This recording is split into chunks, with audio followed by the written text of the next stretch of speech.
Hey, welcome back to Trucks. Like we told you, we're going to show you how to save time and money by doing something that could be considered regular maintenance anyways, and it's going to make sparks and fire. Get ready.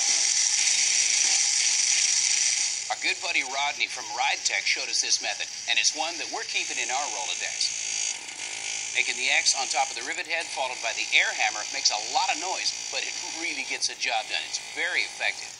Just wear your safety gear. All right, with the rivets ground down flush to the control arm, here's where you have a choice to make.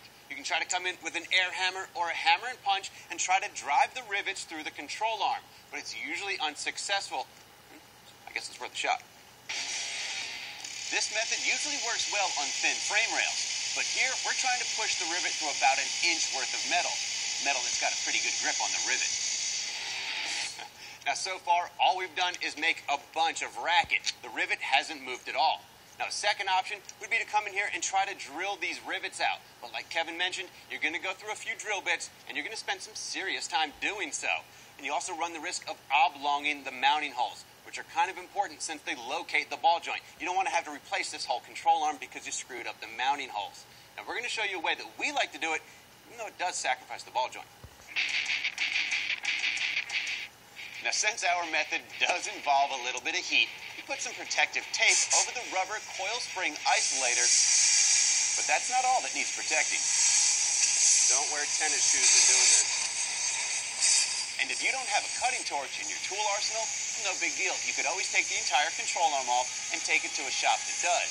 And for a minimal charge, they can do what we're doing.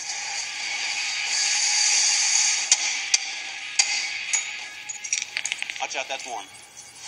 What we're doing is heating up the ball joint mounting flange, allowing it to expand. So the cast metal of the ball joint is going to heat up quicker than the steel of the control arm. Make sure you're wearing plenty of safety gear, because when the cast gets good and hot, liquid metal starts flying.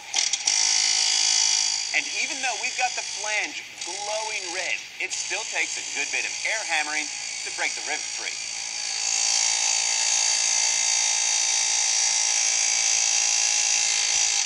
And that is why I'm wearing a welding helmet, so I don't get splashed.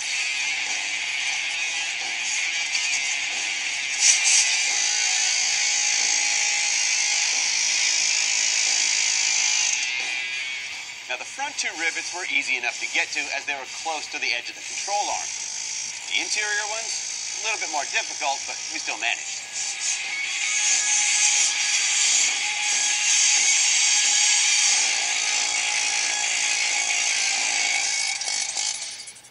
All right, well, nobody said it was going to be pretty, but it's hard to argue with results.